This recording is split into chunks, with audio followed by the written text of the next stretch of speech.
Bonsoir. Au sommaire de ce journal, des habitants de Batricasset victimes d'une série de vols. Certains affirment que les voleurs auraient utilisé du gaz pour mieux les endormir avant de passer à l'acte. À Plaine-Lausanne, cette fois, le propriétaire de l'usine Sardjoa a lui été victime de vols avec violence à 4 reprises, cela malgré avoir alerté la police.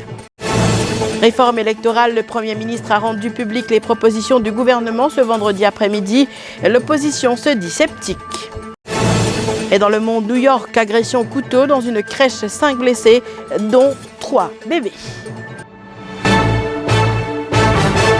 Ils disent avoir été endormis avec du gaz avant d'être dépouillés. Des habitants de Batricasset ont porté plainte pour vol. Le dernier cas en date a été rapporté dans la nuit de lundi dernier, le où les malfrats ont découpé un antivol en fer. La propriétaire dit n'avoir rien entendu et le matin, elle a eu du mal à se réveiller. Plusieurs cas similaires ont été rapportés dans cette région selon la police. Batricasset, faubourg de la capitale, fait face à des vols à répétition. Les familles qui ont été victimes de ces intrusions nocturnes parlent de phénomènes étranges. Ont-elles été endormies avec une substance quelconque? Certains d'entre elles affirment que oui, mais la peur s'est installée et tout le monde ne souhaite pas en parler à visage découvert. Engourdissement, sommeil plus profond qu'à l'accoutumée. Ces victimes ont eu la désagréable surprise de se réveiller le matin et de découvrir que les grilles anti-vol ont tout simplement été sciées. Cet homme gère une boutique à Batricasset. Il raconte que cette série de vols a débuté chez lui. Pour la 4e fois, c'est-à-dire le 16 après la Vierge. Et nous avons eu un vol encore pour la 4e fois. 3 fois dans la boutique et 4e fois dans la maison chez nous. Qui m'a fait une pièce? Bijoux, l'argent et une bouteille d'alcool pour nous gagner en cadeau, une collection. Et l'heure du vol, est-ce qu'ils étaient la maison même? Oui, nous travaillons dans la maison, mais nous travaillons en madame. Nous avons Pas aucun tapage. Et vous avez fait des positions à la police, tout ça? Non, pas cette fois-ci. Parce que pour la boutique, 3 fois nous avons un vol, 3 fois nous avons une déposition à la police. Nous avons une suite si nous avons attrapé là ou pas.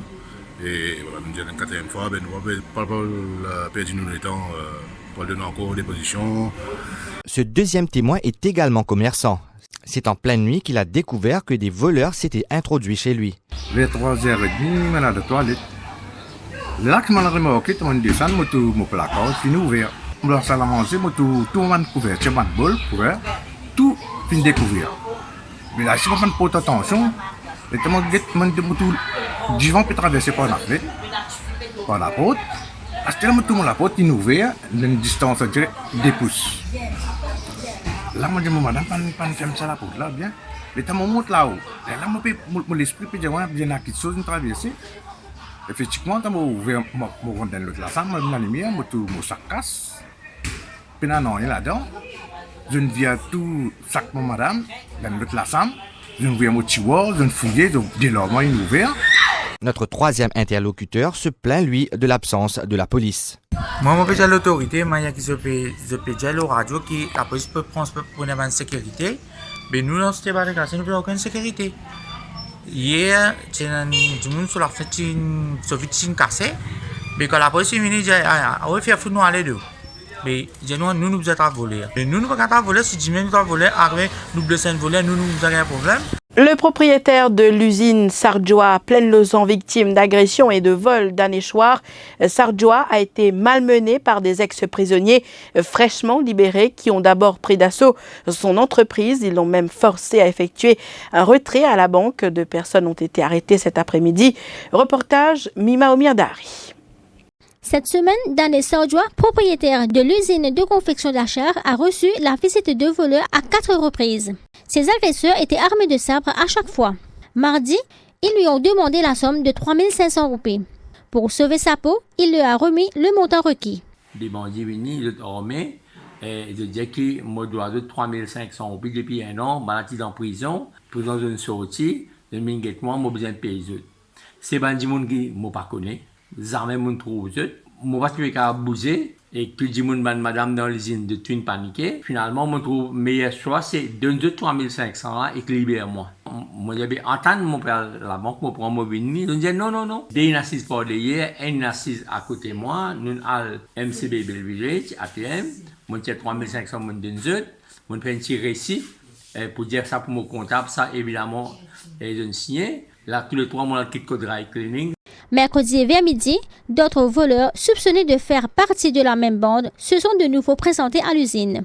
Mercredi, je suis parti dans mon bureau, encore des 3h30, right, vers midi, et je suis là jusqu'à 4h. Quand on a à la station Line Barak, et on prend un groupe la police, on vient, juste un petit moment avant de finir aller. Le même scénario s'est reproduit le lendemain. Quand il a refusé de donner la somme de 6 500 roupies, les intrus n'ont pas hésité à le gifler. J'ai dit, un coup de vini vers 9h30, il disait qu'il me doit aller 6 500 là. Moi, j'ai dit, jamais mon couteau figure même. Comme on dit, il a besoin de coup de calotte. Là, ils m'ont donné au moins 2000 et tenté de bourrer une branche au casse.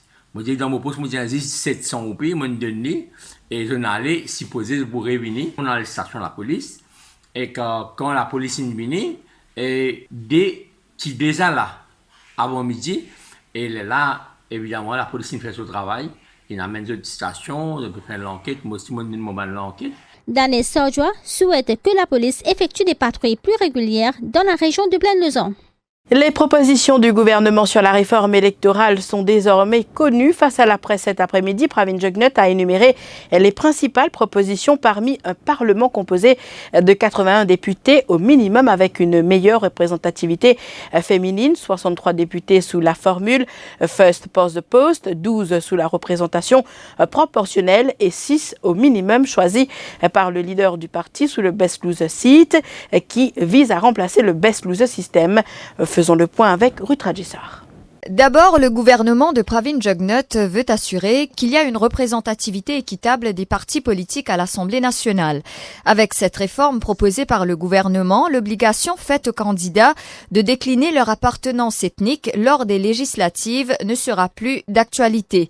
L'important aussi qu'il m'a précisé dans l'éventualité qu'un parti ou une alliance qui arrive après les 2 premiers, les recueillir au moins 10% des votes et les faire élire un député selon le système de First Past the Post, les pour automatiquement gagner un siège parmi les Best Loser Seats avant qu'ils allouent le reste de ban sièges à les autres partis ou alliances qui précèdent lui. Et ça, il peut apporter une démocratisation de nos systèmes politiques pour ban 6 partis capables de représenter à l'Assemblée nationale. Le maintien du système First Past the Post, soit 60 candidats seront élus au suffrage universel dans les 20 circonscriptions du pays. L'écart de sièges restera inchangé après l'attribution des sièges sous la proportionnelle et l'additional Best Loser Seat. Par ailleurs, la réforme électorale vise à garantir une meilleure représentativité féminine au sein de l'hémicycle. Chaque parti devra aligner au minimum un tiers de candidates sur le plan national et pas plus de 2 candidats consécutifs du même sexe sur la liste de proportionnels. Le nombre de sièges, selon le système de First Past the Post, il reste pareil, c'est-à-dire 60. 3 par circonscription à Maurice. Et ban parti ou ban alliance pour bien mettre au moins un tiers madame comme candidate sur l'ensemble des 20 circonscriptions. Le gouvernement propose également l'introduction d'un mécanisme anti-défection chez les candidats qui seront repêchés grâce au système de doses de proportionnel et de Best Loser Seats. En cas de défection de un groupe d'au moins 5 députés, ban député de Proportional Representation et de Best Loser n'a pas pour perdre 10 autres sièges.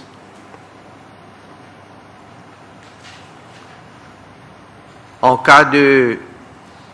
ce qui concerne un élu, sous le système First Past the Post, en cas de décès, de démission, ou de retrait pour n'importe qui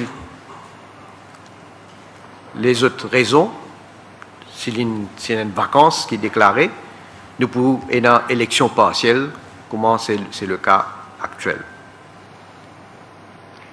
Mais en cas de défection pour lui, il peut toujours rester député, comme c'est le cas présent. Et la conférence de presse de Pravin Jugnauth n'a pas rassuré les sceptiques. Pour eux, le gouvernement est dans l'obligation de revoir sa copie. Le PMSD va même plus loin. L'ébauche de la réforme électorale présentée par Pravin Jugnauth cet après-midi est la preuve qu'il y a une ligne de communication entre le MSM et le MMM, compte rendu Terence O'Neill. Selon Kushal Lebin, porte-parole du PMSD, Paul Béranger avait déjà énoncé les grandes lignes de la réforme.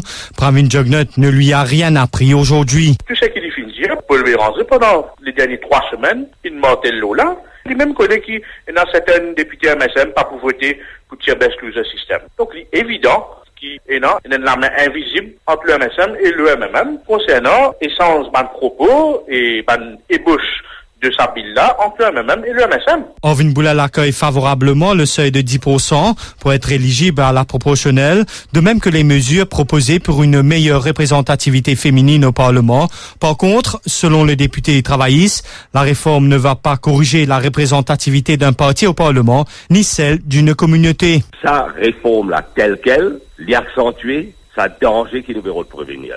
Et pour capable finir par sur-représentativité, ou bien sur-représentativité d'une communauté ou bien de l'autre. Pour moi, il y a accentué le problème. Ashok Soubron pense, lui, que les pourparlers doivent continuer pour améliorer le texte de loi proposé. Il y a une possibilité pour qui il y a un changement dans le système électoral, mais pour ça, il faudrait qu'il y ait le gouvernement, qu'il y ait l'opposition que vous mentionnez, comprend, je tenais une responsabilité vis-à-vis de la société mauricienne et je tenais une responsabilité vis-à-vis de propres enfants et petits-enfants. Le MMM devrait faire connaître ses contre-propositions ce dimanche lors du congrès anniversaire du parti. Les frères Azmoth ont obtenu la liberté conditionnelle après avoir comparu devant la cour de Bambou ce vendredi, accusés provisoirement de vol. Niroy, 22 ans, et Nicolas Azmoth, 30 ans, ont dû s'acquitter chacun d'une caution de 5 000 roupies et signer une reconnaissance de dette de 15 000 roupies. Ils avaient filmé un policier qui était au volant d'une voiture et qui, selon eux, était dans un état second le dimanche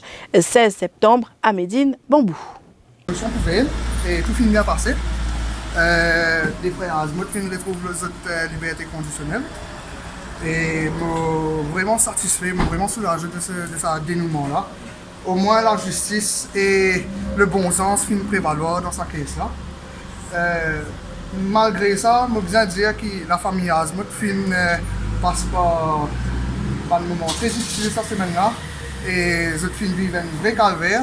Mais quand même, moi personnellement, j'ai envie de féliciter et saluer le courage des frères Azmoth. Je n'ai pas fini d'hésiter pour aller à la police, pour dénoncer des affaires qui se passaient pas correctes. Et tant qu'il peut y en avoir encore, comme les frères Azmoth, nous pouvons vivre dans un pays qui peut plus bon. Je me suis dit, mon nom est passeport, et moi, je connais mon innocent avant d'affaire là. Et ça sort qui sont mis contre moi à l'époque. Donc, vidéo, je me suis dit, je vais moi, je me sens pour me faire, pour moi, un travail bien fait. Pour moi. Si un peu de par bon, travail. Si je ne pas faire ça, quand moi, je vais expliquer à la police, je vais dire, moi, je vais arrêter de pousser, je vais faire un accident et parce qu'il y a des gens qui sont assez et moi, j'ai ce travail. Le procès intenté à Navin Ramgoolam dans l'affaire des coffres-forts a été marqué par un clash entre Maître Rachid Amin, adjoint au directeur des poursuites publiques, et l'avocate de l'ex-premier ministre, Maître Gavin Glover. Maître Rachid Amin a déclaré qu'il n'appréciait pas le timing de la défense. Il déplore le fait qu'il ait été seulement informé de la motion de la défense à 16h le jeudi 20 septembre. Selon lui, la Cour a perdu du temps à cause de Maître Gavin Glover, d'autant que des témoins ont été convoqués. Lui donnant la réplique, Maître Gavin Glover a qualifié la déclaration de Maître Rachid Amin de open war. Dans le monde, 3 bébés et 2 adultes ont été poignardés dans une crèche clandestine à Flushing, un quartier de Queens à New York. Un des 3 bébés se trouve actuellement dans un état grave, mais ses jours ne sont pas en danger. Les adultes blessés sont une salariée de la crèche et un homme qui pourrait être le père de l'un des bébés blessés. La suspecte, une femme âgée de 52 ans, a été retrouvée dans le sous-sol de la crèche après s'être entaillée les poignets. Elle a été placée en garde à vue à l'hôpital. Il pourrait s'agir d'une ancienne employée de la crèche. Une plage en Grèce vient de connaître une invasion d'araignées pour la saison de l'amour. Les petites bestioles ont pris leur quartier sur le sable et ont déposé des toiles géantes sur plus de 300 mètres de long. Ces araignées qui se déplacent plus vite sur l'eau que sur le sol se sont installées à cet endroit car on peut y trouver de nombreux moustiques et des conditions idéales pour se reproduire. Les toiles d'araignées et les araignées ne sont pas un danger pour l'homme. Point final à cette édition, merci de l'avoir suivi. L'actualité en continu sur le www.defemedia.info.